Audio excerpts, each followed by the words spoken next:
Yes, I'm here. Lori?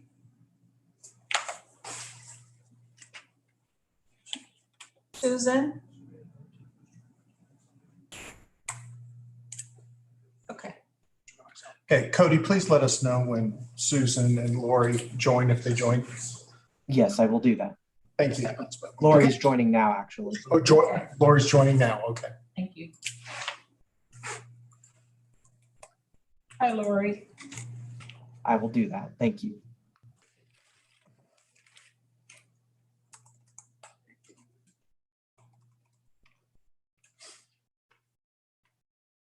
So Michael and Susan are with us. Michael and Lori are with us. Susan is still, we're still waiting for Susan. But we can You can go ahead.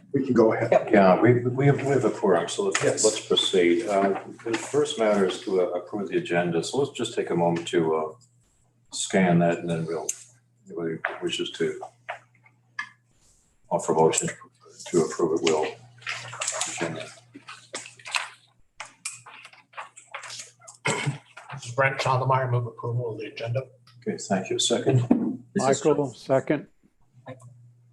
Okay, it's been moved in the second that we approve the agenda. All in favor, please say aye. Aye. Any opposed? And abstaining? Okay, it's passed. Next, the consent agenda. Yeah, we approve the consent agenda, which includes the minutes and the expense report. So let's take a moment to review that, and then we proceed with the vote.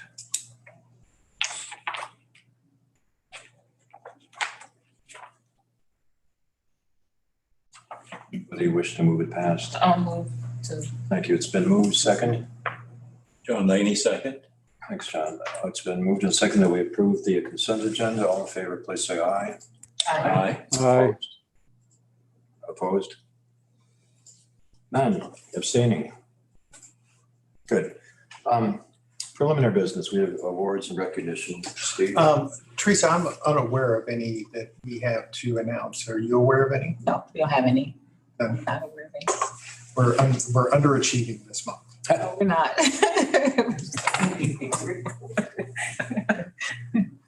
That's the financial reports. On. Okay, thank you. Page 1 is the revenue, operating revenue. At the end of October, we have received a total amount of over $900,000 tax revenue. This is a little higher than a year ago. Last year, we had a callback from Jackson County for over $270,000. The total amount of operating revenue is close to $1.3 million. Also, we received half payment from state library for $190,612. That's the state aid to public libraries. Next page is the operating expenditures. For payroll and benefits, we spent close to $10.3 million, 31% of the budget. For library materials, we spent close to $5 million, 41% of the budget. On other operational accounts, we spent about $3.1 million, 29% of the budget. Juan, can I interject real quickly here? We are 1/3 of the way through the year. So if we were spending at an even rate, it'd be 33%, 33.333%. You'll notice library materials is above 33%. No need to worry, however, because we pay a lot of our magazine subscriptions all early in the year, and a lot of our online content we pay early in the year. So over the course of the year, that balances out, but certainly it always looks a little alarming at the very beginning of the year. So, John Laney, there has been a rise though in the online materials, hasn't there, the books in particular? John, yes, there has been, but But interestingly, because publishing has picked back up again, this time last year, you might remember, we had issues with publishing and the publishers weren't publishing as many books and there were paper and supply chain issues. But we're actually buying more books as well. So if you look at the book budget, 5150, it's below, I think it's right around 33% in that ballpark. But no, we're still doing well. Okay. Yeah. Thanks. Thank you, Quan. Yeah, thank you. Next page, that's the debt service fund. Right in the middle shows the total amount of interest we received since 2018 from Bank of Kansas City for $110,286. And the total amount of interest from the Texas, that's over $3.6 million. Also, we received a disbursement back to the library for over $71 million. The cash balance, about $12.7 million. The outstanding debt balance is about $62 million. Next page, the capital project fund. First one is the Wooden Historical Home. So far this year, we spent over $77,000 for the project. Also, we spent about $9,350 on the reading rocket. And we spent about close to $300,000 on data storage. For capital improvement plan, we spent over $7.5 million so far this year. And also during the month, we received a reimbursement from landlord for $358,800. That's the reimbursement for tenant finish. Right, that, it's Steve, that was for Redbridge. So we had an allowance for tenant finish at Redbridge that we didn't use, and so it was reimbursed to us. Next page is the grants and gifts fund. Right now, we have 22 active grants and gifts. We received $115,946 in revenue, and we spent about $67,000 in expenses. Next page is the health insurance fund. The total amount of contribution to that fund is $1.2 million. And the fixed costs and fees is about $250,000. And the medical claims is over $676,000. The amount of cash on hand is a little over $2 million. And the fund balance is over $1.7 million. That's my report for the month. Thank you, Quan. Anybody have any questions?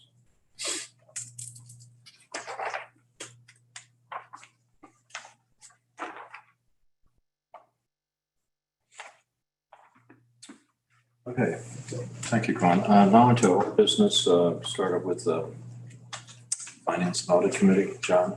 Okay, thank you. The Finance and Audit Committee met at its regular meeting time on November 4th, and all members were present. Our agenda included the information item, an action item, and closed session discussion in accordance with the Sunshine Law. And so the closed session, we'll discuss that later as we come to it. Let's start off with the information item, because it's a powerful one, I think. The Finance Committee is charged with what its title is, and that is to watch over the finances of the library and watch over the auditing of the library's financial place during, when the audit, at the time of the year when the audit comes due. And so when we passed Proposition L back in 2016, in November of 2016, and that was based upon the capital project, the capital improvement and replacement plan that was put before the voters. why we took on the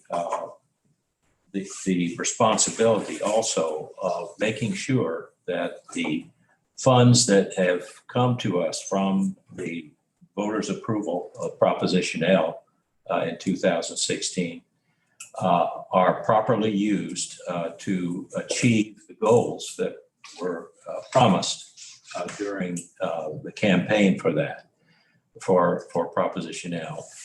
And so we've been systematically reviewing over time the amount of expenditures that we made on the capital fund, the capital project fund. We've also looked at the income because we've had, steady income from property taxes due to Proposition L to help in funding this. But we've also had additional revenue coming from the sale of some lands that were surplus during that period of time, and other miscellaneous revenues that have come in also. So we try to keep tabs on that, and we've had several sessions during the last several years about reviewing how we stood in terms of our income and our outgo on the capital program. So at this particular one, we had asked the staff to present to us a rather complete report as we near the end of the capital program. A complete report concerning where we are now with income and outgo.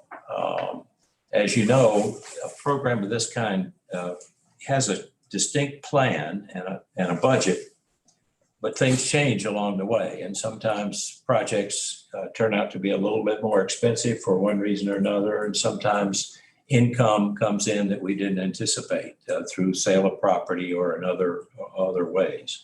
So we always want to make sure that those things are balancing themselves out. And then by the end of the time, we've done all the capital improvements and replacements that we promised that we would do. And and the money that was made available to us is the amount of money that has been spent to accomplish those goals. And we also want to make sure that we have done nothing that would affect the operating budget in going forward. So that if we're spending more money than we should in the capital program, it's possible that we could affect the ability to spend operating funds in the future. It's also possible we could affect the ability to maintain what it is that we're building now in the future if we're not careful. So those are all things that were considered in this review. And I'm happy to report that we have done an absolutely outstanding job, thanks to the staff and the other committees that have worked on this, particularly the building committee, in making sure that when we have completed the last project in this, which will be very soon, that we will have spent the money that was allocated for it and no more, and that we will have met the commitments that we made to the voters in Proposition L without having to raise any additional funds beyond that. Steve did an excellent job of responding to our request and presented a very comprehensive report, very detailed report. We had significant discussion about it, lots of questions, lots of discussion, and we concluded that we had a favorable report to make to the board. But we also concluded that it would be good if the board had an opportunity to see at least a condensed version of what was presented to us. So we've asked Steve to present that now, and then we'll entertain any questions that you might have or any conversation that you might want to have about the capital program or about the income balance. Steve? Right. So this is Steve. And real quickly, just reminding everybody in Board Docs and your Board Docs login, if you ever want to see everything that the finance committee looked at. You can always go to the finance committee. All the documents that they reviewed is available there if you would like to look at that yourself. But there's an abbreviated version that's in the board docs for today's meeting. So if we go to the next slide, please. And this is kind of responding to the thing that Ron encouraged me to do, which is to always go back and talk a little bit about history, because we've got, and I enjoy this, having a degree in history. I always like talking about where we came from. So what is the Capital Projects Fund? And the fund has a very specific purpose. It's to pay for one-time expenses as opposed to ongoing or monthly expenses. You might actually almost think of it like a savings account, like you think of your own personal savings account, where you don't want to pay your gas bill out of your savings account, but you might want to pay to re-roof your house or a one-time expense. And that's kind of what the Capital Project Fund is for. It is allocated by the board for specific budgetary outside the operating budget. So it's got its own budget, and it's allocated by the board. So staff can't spend money from that without board authorization. Although it is frequently thought of as a building fund, it can be used for other one-time expenses and has been. So for example, when we changed our online computer system here at the library back in 2003 and 2004, we used funds from the Capital Projects Fund to fund that. When we did the building maintenance before Proposition L from 2004 to 2014, new asphalt overlays and things like that, we used the Capital Projects Fund for that purpose. So that little bit of an example of how the project has been used. And so where does the money come from? Where does it come from to help fund this? It's mostly from an annual direction from the board. And we're actually going to talk about that tonight. There's an opportunity to do a transfer tonight in the way that I'm referring to. Sometimes the transfers are planned. So we look at the budget and there's a plan to move a certain amount of money into the Capital Projects Fund. And sometimes, but actually not sometimes, most years, there's actually a transfer of revenues over expenses after the final audited statements come out. So in September, we had our audit. The auditors told us that there was a certain, if you look at all the accounts and add them all up, because we didn't spend all the accounts to the end, there's a little bit of money left over. And that's where really the most regular source of revenue comes from. There's also interest income. Quan talked a little bit about interest income from Natixis and things like that. That's the interest income that helps to fund this. Sale of large assets like buildings and land, as John mentioned, that is a source that comes in, although not a regular source. The proceeds from the certificates of participation bond are sort of managed within the Capital Projects Fund. And so the final note here is that because our meeting was at the very beginning or toward the, in order for us to deal with all of this, is at the very beginning of November, we didn't have the October numbers completed at that time. So we used September 30 for what we were talking to in terms of our report. And on September 30, the balance was $44.4 million for the Capital Projects Fund, when you added all those resources together. So if we go to the next slide, this is, as I said, this is sort of the most common way that money or resources get into the Capital Projects Fund, and it's the transfers. And so I put sort of the most recent transfers here. So February of 2016, which was for the end of fiscal year, after the audit of fiscal year 14-15, there's about $700,000, and there was a transfer of $702,237. And that's always done by act of the board. You'll see it again tonight. In 2007, again, revenues over expenses, $830,000.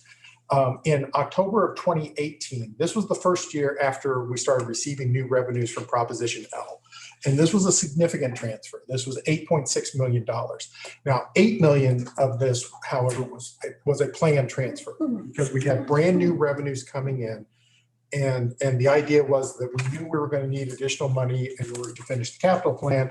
And so there was a planned $8 million, and about $600,000 was revenues over expenses.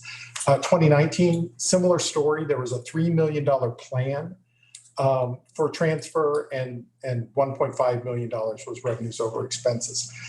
In 2021, April of 2021, we actually did transfers for 2 fiscal years. Those of you who were here during the COVID shutdown and all of that know that we kept our funds particularly liquid and didn't move funds into the capital projects fund because we just didn't know what the future was going to hold. So once we got to the other side, we realized that there was about $5.5 million worth of transfers that we could do. And 1.2 were technology expenses, $275,000 for Wooden project, and then $4 million. $3 million was deferred from 1920, and $1 million was previously planned in 2021. And so for a grand total of $5.5 million.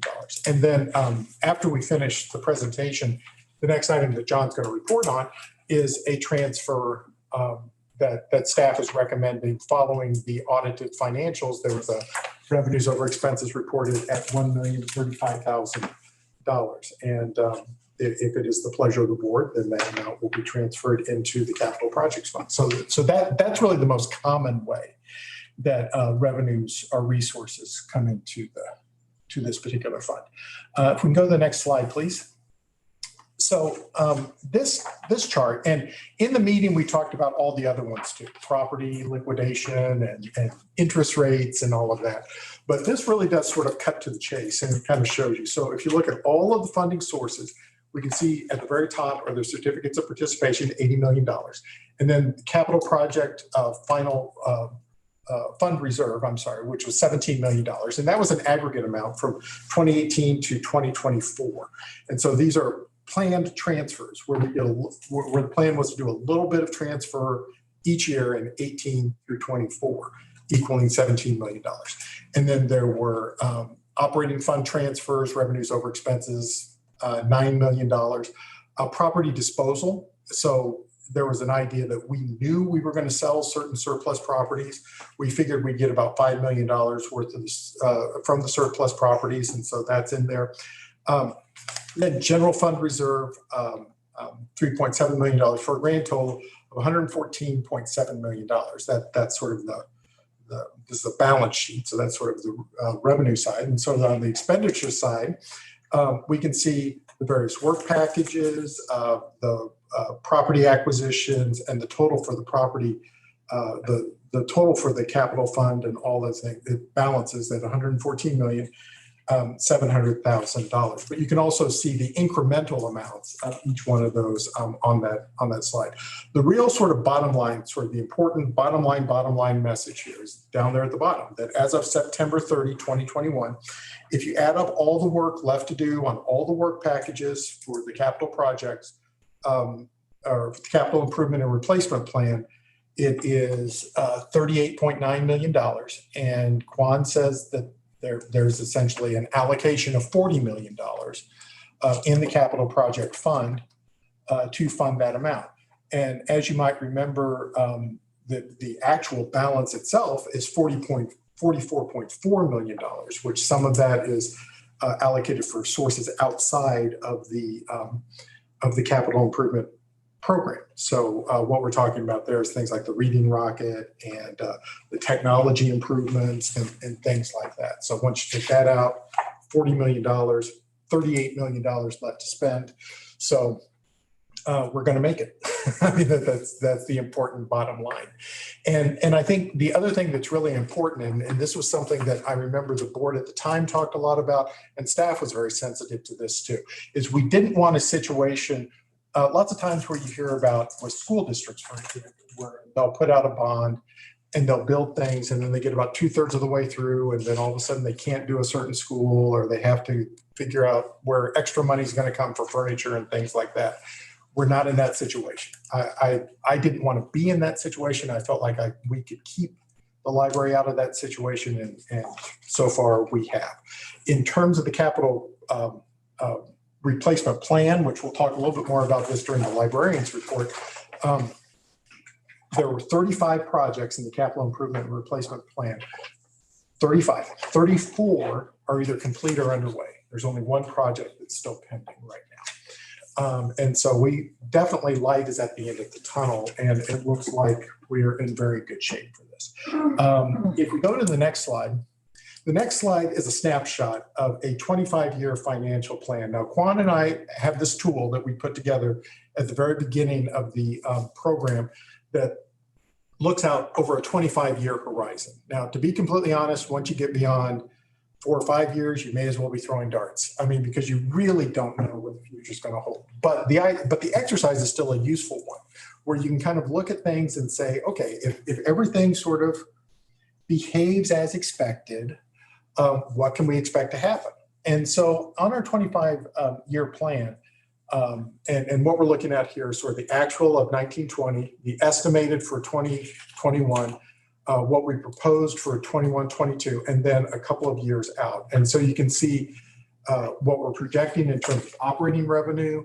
You can see each line there. We've got tax revenue, other revenue, transfer into the capital. So remember, we had those planned transfers that we were talking about. That's where we can see them in terms of the long range plan. We also have the debt service. So we're making sure that we're paying our mortgage. And so that's in there every month. And then you can see how much we have left to spend. And then we've got our 3 big budgetary breakdown that we talk about every year: payroll, library materials, library operations. And we can see we're accounting for that with our total expenditure amount. And then at the end, sort of the last of the green lines there, we've got the percentage of operating budget that's left. Now, according to our plan, we have to have ideally between 42 and 50% should be that number that's on that line to assure that we have enough money to make it from the end of the end of one fiscal year to when we get new tax revenues in January. You can see in each case, we've got enough cash to manage cash flow without taking out any sort of like revenue anticipation bond or something like that. And then we go down to the next line. It talks about the capital project fund and how we're paying for that, as well as our fund balance. And as I said, Quan and I actually look at this. We only update this one time a year, right before the budget, because it's really the only time to do it. But it kind of gives us an indication of where we're going. And what we have with this is we can see that we're still allocating our budget as we normally do: 60% for personnel, 22% for materials, 18% for operating. That as I said, we're paying for the capital project fund. And the other thing that we start doing in here is we start putting money away to maintain the buildings that we're just building, because that's an important next step too. So, which you really can't see that very well on this. It's really starts happening in earnest after 23, 24. So if we go to the next slide, this really is the summary that we put away all the money that we need to, that we've allocated the funds that we need to finish up the capital plan, as well as accounted for the other funds like the technology upgrades, the reading rocket, things like that. If you look at the long range plan, the 25-year plan that we talked about, starting in 23, that Mid-Continent staff starts suggesting that we start to allocate funds to start a maintenance cycle, which will start in 2028. 2028 is 10 years from when we started the capital plan. And that's when we need, in terms of resources, that's when things would start needing to be replaced. So if you look at the long range plan, we've got spending of about $200,000 from 2024 to 2028, and most of that annually. And most of that $200,000 is to help with maintenance expenses for Smithville, North Independence, Midwest Genealogy Center, and Whitney. Those 4 buildings were actually built before the capital project. So they're going to have maintenance coming due before that. According to our current estimates, and Jake's still working on this to really kind of nail this down, it looks like our maintenance is going to cost about $9.5 million to do an entire maintenance cycle on all 35 of our buildings starting in the future. So we start to allocate, we'll be able to allocate about $9 million between now and 2028. And then we'll start spending about $1 million annually in 2028 to maintain the buildings that we've just built. And so that way, It's not that we're investing in all these buildings and then 10 years from now, we're going to go to the voters again and say, look at all the holes in the roof. We've got to get them fixed. We actually have a plan to keep our buildings maintained long-term as well. But the key to do that, of course, is we've got to start saving money today so that we'll have money in 2028 to pay for the maintenance that we're wanting to start right then. So, so that was sort of the, I think that was the last slide of this report, if I'm not mistaken. And then the next thing we'll go to our, to the next agenda item. But at this point, I would want to pause and answer any questions about current financial condition, long-term plan, anything, any questions that you all might have. I might just add also that it's extremely unusual for an organization like this to have a 25-year plan. And I know that it's a little bit pie in the sky out further, but it's an incredibly important exercise to go through. It's a financial discipline that's really worth doing. And applause to our staff for doing that, because it really makes it easier to see what's coming and whether or not we're meeting the needs of what's coming. And I would encourage all members at some point or another to get together with Steve or Quan and just take a look at that 25-year plan. It's really quite interesting to see and learn about. Other questions? Comments?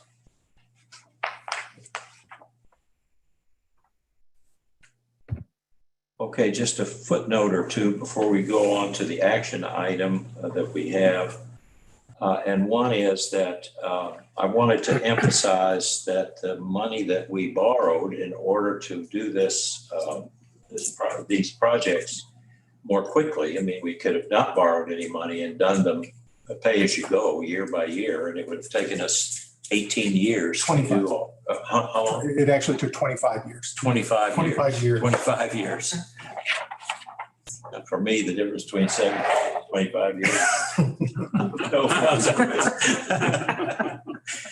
But in any event, it would take us a long time to do that. But the decision was made that we were going to borrow the money and we're going to do the projects now. And so we borrowed it at the best possible rates that we could. But also because we're a public entity, we have the ability to invest the interest that we earn off this property up to a certain amount. The Internal Revenue Service makes sure we don't overuse this process, and we even had to hire an auditor to make sure that we didn't accidentally overuse this process, but we used it right up to the limit of what the IRS would allow us to do. And the result of that is that the money that we borrowed, we invested it immediately as soon as it was made available to us.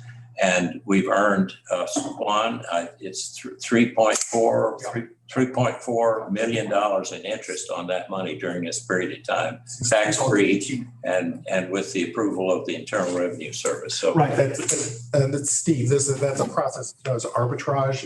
If you fail that, where you make more money than what you borrow. And in fact, Quan, if I'm not mistaken, didn't we just get the email from the lady who's going to run the arbitrage audit?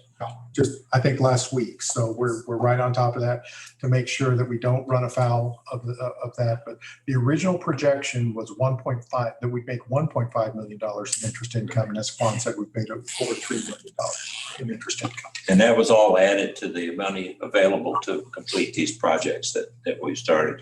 One other thing in that is Wooden the antebellum historic home at Wooden when we decided to do that project, we decided that it would not be done with public money, that it would be done with money raised outside of our own sources of money. And so we have raised a total of somewhere, don't hold me to this exactly, but it's around the $3.8 million range that has been raised to complete the work on the house at Wooden. And so we greatly appreciate the work that's been done by our staff to raise that money, but we also appreciate the large numbers of people, many of whom are fairly new to philanthropy, in the Northland that have made funds available to make this happen. And we appreciate that very greatly. And I think we need to keep in mind that we met that promise that we were not going to use public money to complete that building.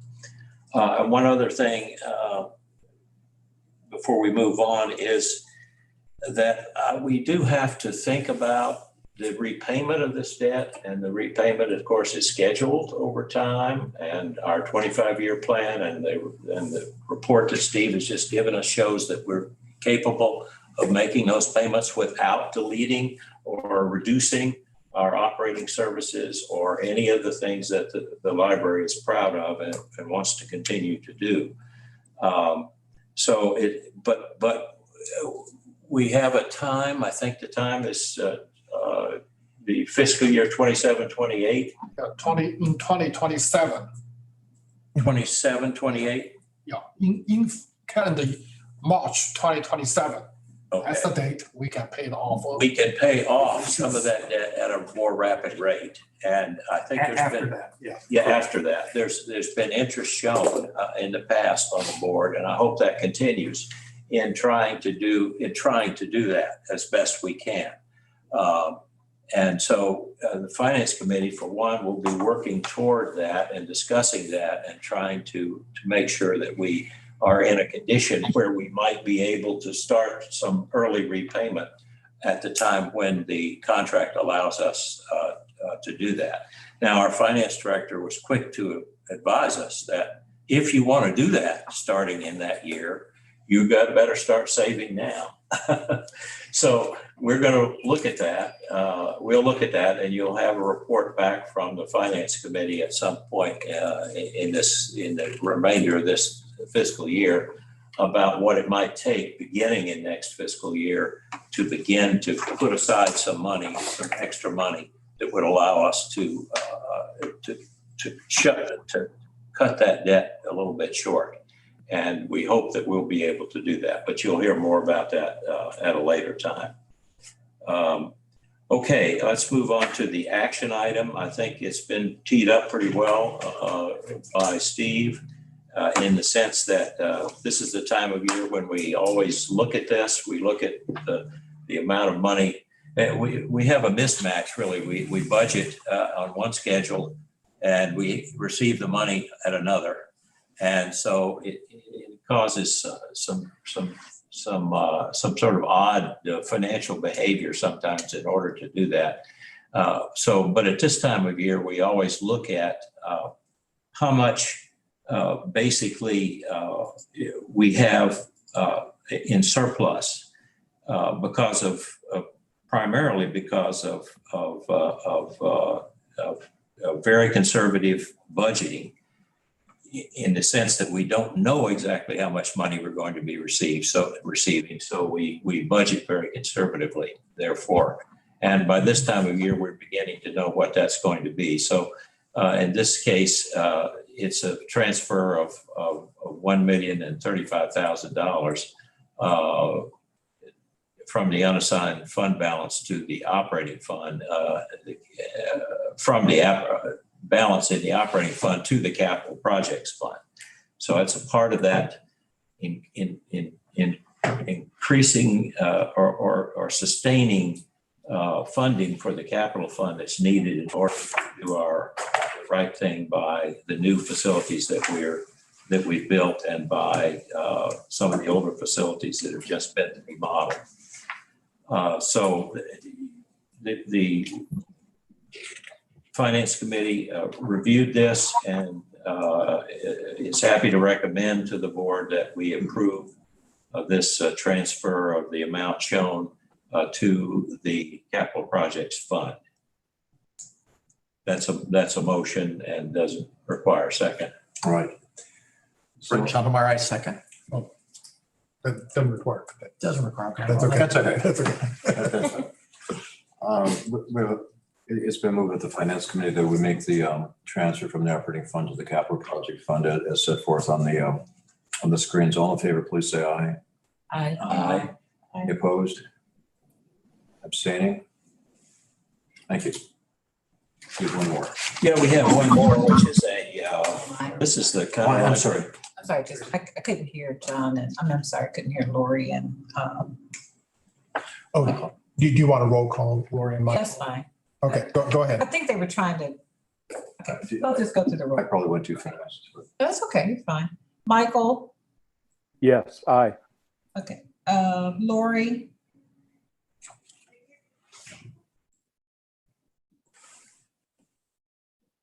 Can you hear me? Yes, yes, we can hear you. thank you. I was wanting to know what your vote is on that motion, Lori. My vote was yes. Thank you. I got everyone. Thanks, Teresa. Okay, the last item then is a closed session, and I don't know whether we want to. Well, no, the broker's actually open session. We can manage that in open session. Okay, all right, okay, well then, I'm gonna turn it over to you then, Steve, to handle that. I can manage that. So as you might remember, Quan and I, about a year ago, tried to manage the liquidation of the old Liberty branch and the Red Bridge branch. Quan is a much better salesman than I am because he was able to sell Liberty, but I couldn't get any bids on Red Bridge. And so what I did is I came to the board, to the committee. We talked a little bit about this. We talked about some other issues as well. But the decision item really is that staff is asking for permission to hire a broker, a real estate broker, to help liquidate the surplus property at Red Bridge. Some of you might recall that Lane 4, who is a real estate company, is extremely interested in buying this. However, I'm also very interested in maximizing our profit. So I want to hire somebody other than Lane 4 to negotiate with Lane 4 to help maximize our profit. So so staff asked for that for permission to do that. I believe the committee was favorable Yes, to that notion, yes. but we wanted to get permission from the full board. Right. Can I ask a question? Mhm. Sure. My question is, so when you get the broker, will you just, get 3 or 4 to choose from before you select one? Yeah, typically, I mean, although typically it's professional services and we don't have to, the way I tend to like to do things is select from 2 or 3 companies. And particularly with real estate companies like this, I'll look for companies that of course do listings in South Kansas City, familiar with the real estate and all of that. Probably Block, Red, Kessinger, Hunter. Some commercial brokers that are familiar with this. Yes. Other than Lane 4. Other than Yeah, Lane 4. exactly. That's what that would be a total conflict. Right. conflict. Right. Yeah. That's usually my process.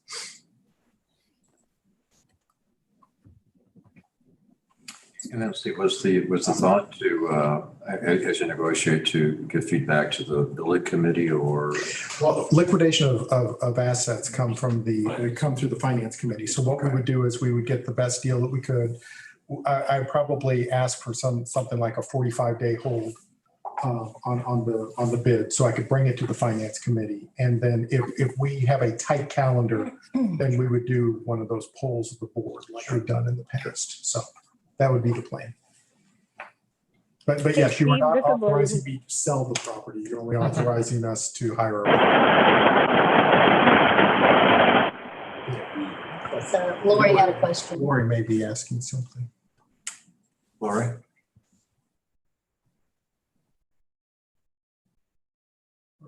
Or maybe not. We just lost Lori's audio. I'm gonna try Oh, to we see just if I can lost get her her? back. Okay. Well, okay. she's still on the meeting, but we lost her audio. Oh, that's back. Thank you, Cody. Lori, can sorry. you unmute? Yeah, I'm sorry. My phone died right when I was sending a message. I wanted to ask a question about the broker that you're going to hire. So if Lane 4 is already a broker, my concern is just from like, if you hired another broker, they're going to lock you into you have to use us for the next 30 days. And then after 30 days, then, they may get a cut of it. So I just wondered if you could do we have any way, like sometimes they put out bids, like, hey, we're taking bids on this property. Do we have anything that's set up like that, or is the only way to have a broker sell it for us? No, we do not have to use a broker. The last time we did sealed bids, no one bid. And so I'm not sure why no one bid, but no one bid.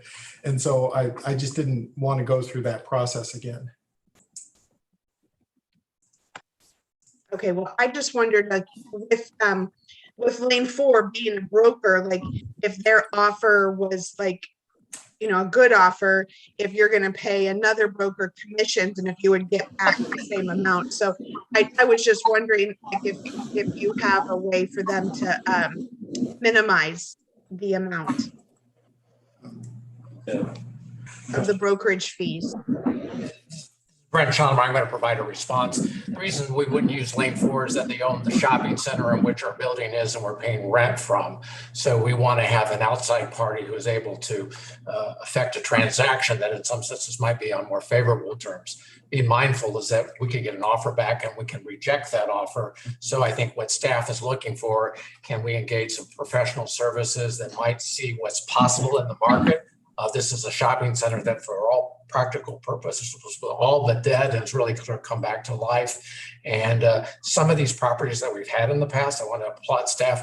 We've had them for a decade or more, you know, and to the degree that they're standing unused and that we're not having the financial benefit of it all, I think this is a way to try to accelerate either some possibilities that we can sort of evaluate and decide whether it's appropriate or not. We have an appraisal on this particular property. Sometimes our appraisals exceed what it is that the market thinks it is, what they're worth. But I'm encouraging that this is a proper way to engage professional services to get us an offer that we can consider, and to have Lane 4 just offer it straight up in some senses might not be the most appropriate way to do it. I say that with all respect for Lane 4 because they've been very, very helpful in our building down at Redbridge, but you don't want to negotiate with the person who has your lease, owns the shopping center and the property that they're interested in. That helps explain it very much. Thank you. But I appreciate the questions. In some senses, as a new board working together, we just need to pause and sort of kind of talk through some of these things because I think it helps us understand why some of these things are coming in your direction. So. Have we voted on that? No motion has been made yet. I'm prepared to make a motion that we authorize staff to engage a broker to help liquidate surplus properties, specifically our property at Redbridge. Okay, we have the motion on the floor as presented by Brent. All in favor, please signify by saying aye. I'm going to encourage you to need a second. Aye. I'll second, Michael. Michael's got it. Okay. And an opportunity for discussion. I mean, we have discussed it, but there may be other discussion. Michael seconded, I think. Yes. Yep. Thank And we had to vote on this in favor of. Any opposed? Any abstaining? We've not had a chance to register our vote. We didn't? No. Yeah, we did. Yeah. Well, we didn't. Well, Oh, we did? Teresa says we did. talking, so why don't we? Oh, it was Teresa would like us to do it. Okay, let's go through it again.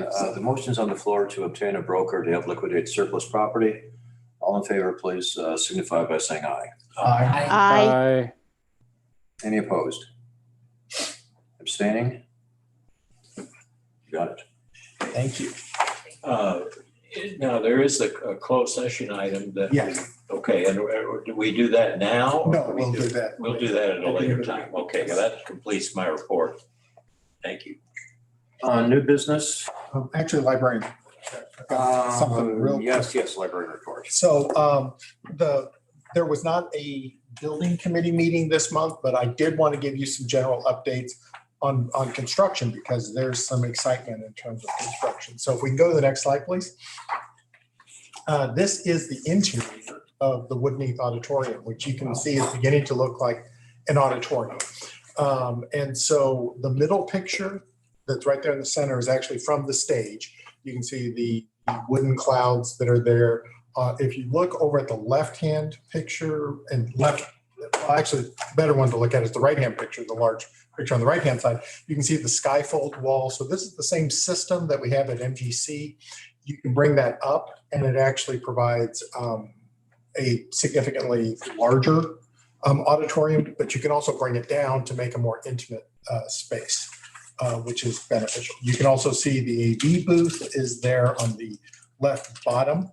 And so this is the interior and moving along very, very nicely. And they are completely inside.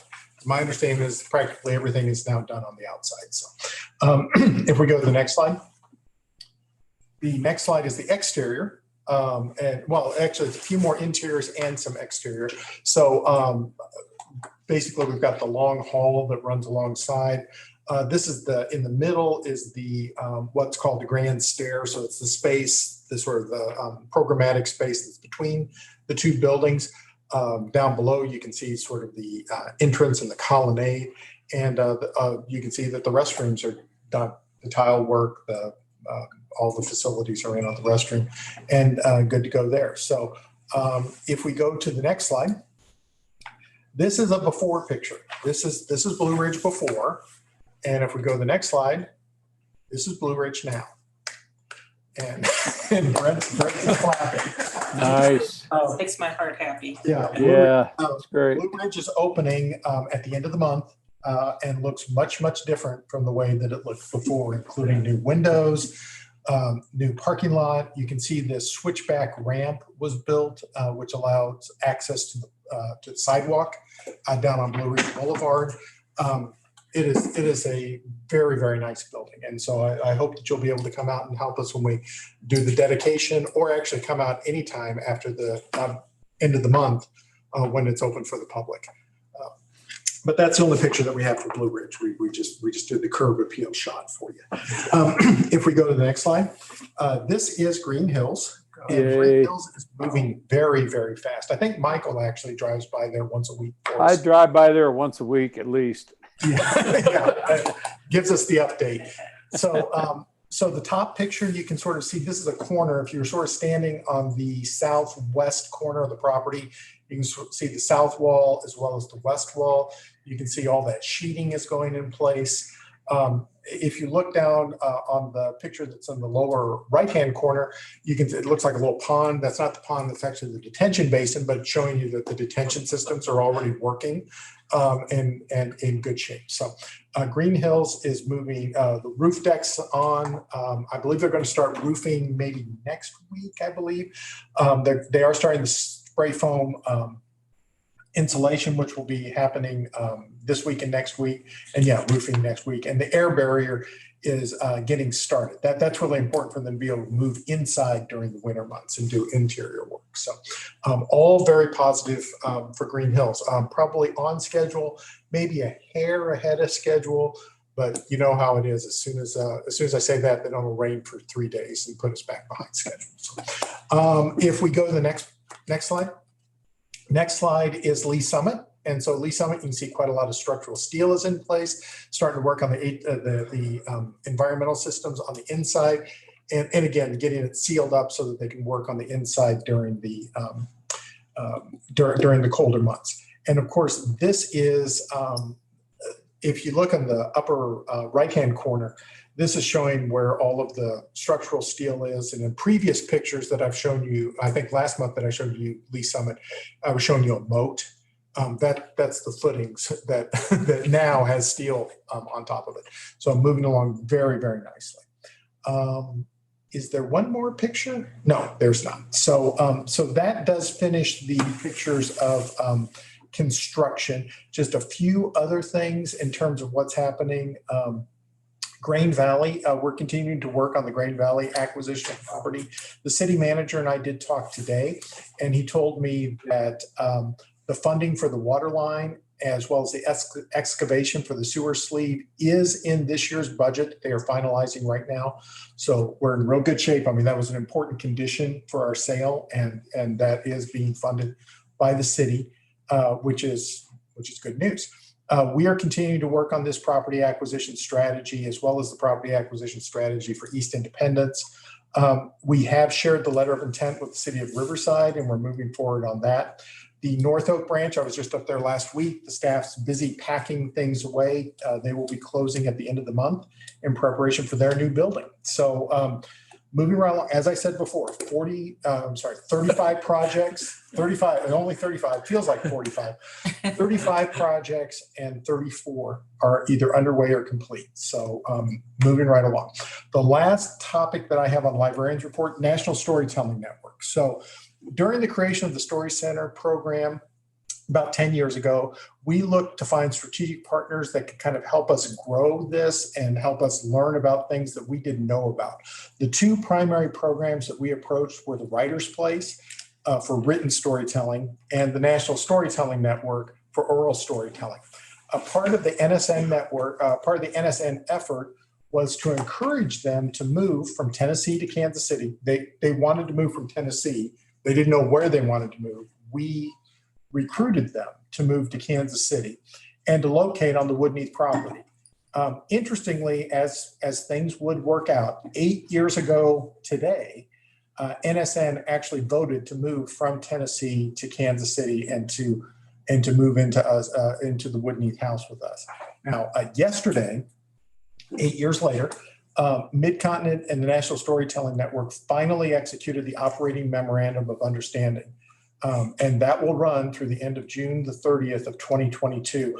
Just as an FYI, we've been operating under verbal agreements as well as a letter of intent up until this point. So this really did formalize everything finally, and was done through the end of our fiscal year. And then at the end of the fiscal year, we'll review this again and we'll make changes to the MOU and continue to move forward. But this one was a really long time coming. And part of it is NSN is a completely volunteer, well, not completely volunteer organization. They do have one staff member, but their leadership changes over every single year. And certainly they've had a lot of stability issues and the pandemic and lots of other things. And so it took a little bit longer to get all of this in place than what we would have expected, but is in place as we are looking to open the historic house, formally dedicate the historic house this Friday. So very, very good news.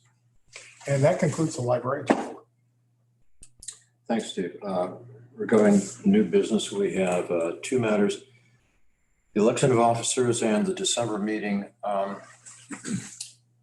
Approximately a month ago, the position of treasurer became open, and I'd requested that anybody's interested in that position to contact either Teresa or myself by the end of the month. And fortunately, it's somebody who was vulnerable or willing, whatever, to take on. So John is offered to serve as the treasurer. And he was the only one who expressed interest in it. And so he is the slate.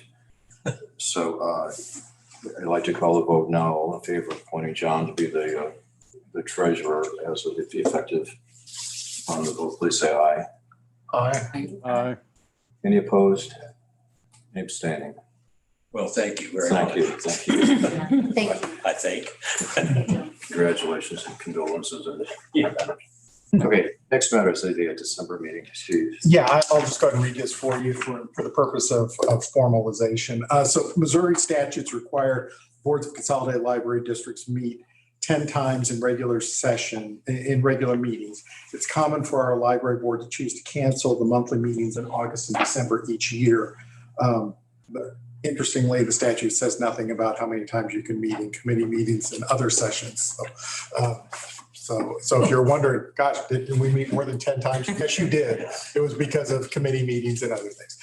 In terms of values, the decision is mostly ministerial. However, it might suggest that canceling the meeting could correlate with trust, that the library believes that trust underlies success and that trust is built through integrity, fairness, and reliability. And saying what you mean and doing what you say is part of that trust. So staff recommends a motion to cancel the December 2021 board meeting.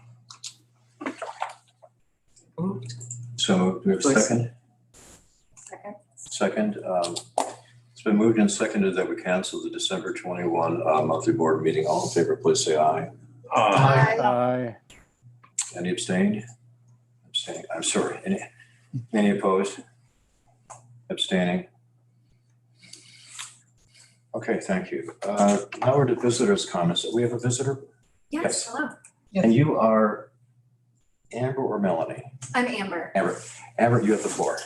Okay, well, thank you so much. And I'm glad that I came today and didn't try to plan on December because I knew that. I was thinking, Roads are probably going to be terrible too, so. I was thinking, I don't want to get in the middle of everything. Okay, I used to be a teacher and it's still awkward. So I'm just going to stand slightly off to the side. But hello to everybody. My name is Amber Summers and I'm a taxpayer from Clay County. I wanted to address a few of the more recent comments made by board members, particularly from Clay and Platte counties, and offer some information for board members who may not know regarding some of the controversial remarks that were made at the last meeting.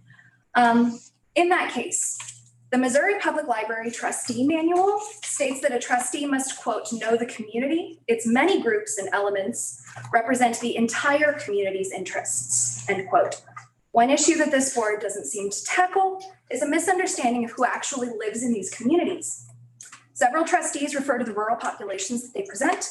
In 2010, Platte County's population was only 15% rural. In Clay County, that number was less than 10. According to the 2020 census, both counties have continued to add citizens between 13 and 19%, driving that number lower still. If this is the case, why are decisions based on the feelings of how they affect our rural citizens prioritized over all of the rest of our communities? In terms of diversity, it already exists around us. Platte and Clay counties in both, 21% of the communities identify as something other than white, yet only represent 11% of MCPL staff. Likewise, over 20% of Platte County and Clay County are religiously unaffiliated, not to mention those who practice Hinduism, Judaism, Islam, Buddhism, on and on goes the list. With this information in mind, there are some expectations that some board members choose not to uphold, and I wanted to be here to address those today. In January of 2021, this board reconfirmed its commitment to the Library Bill of Rights, the freedom to read, and the Code of Ethics from the American Library Association, as seen on page 29 of your board's policy. In the case that board members have chosen not to read what they've agreed to uphold, they include these statements. Quote, in the library workforce, concrete programs of recruitment, training, development, advancement, and promotion are needed in order to increase and retain diverse library personnel who are reflective of the community we serve, end quote. Quote, a diverse workforce is essential to the provision of competent library services. A concentrated effort must be undertaken to recruit and retain diverse personnel at every level of the library workforce.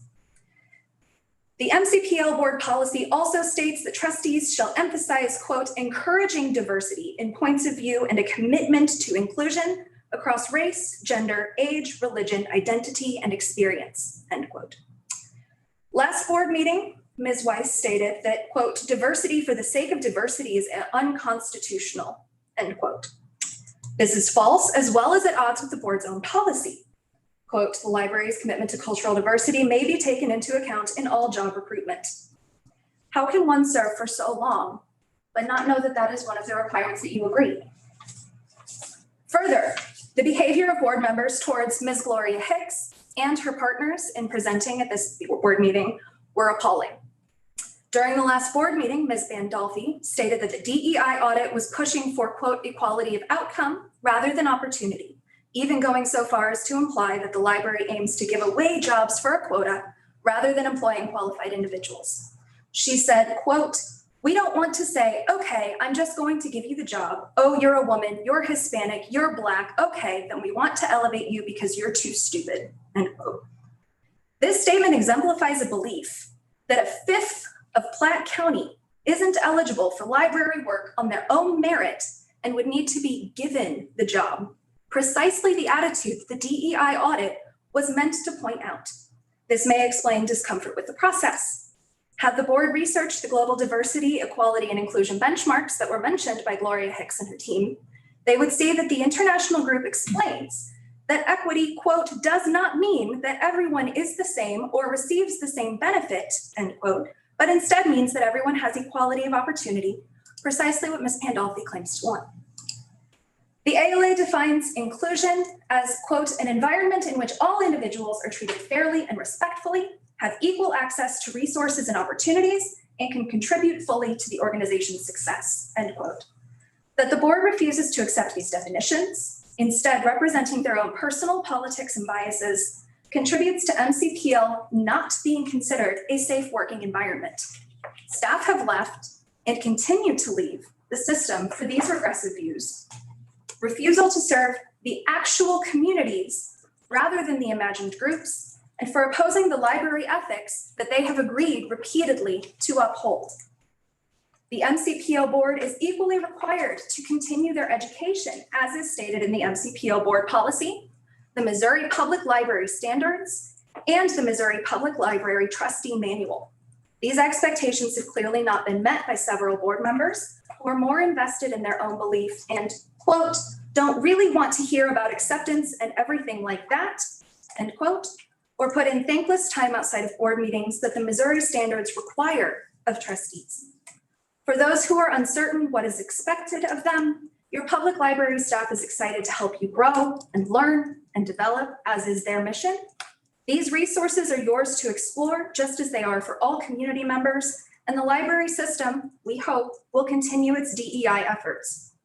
I hope that board members will choose to work for the benefit of the system and all members of their community rather than their own ends as the community is watching. Thank you so much for your time. Okay, thank you. If you have material that you care to drop off or the text of your speech is going to give it to Teresa. Absolutely. You could incorporate in part of the minutes. Absolutely, my pleasure. Okay, good. Thank you. Thank you. I can do that.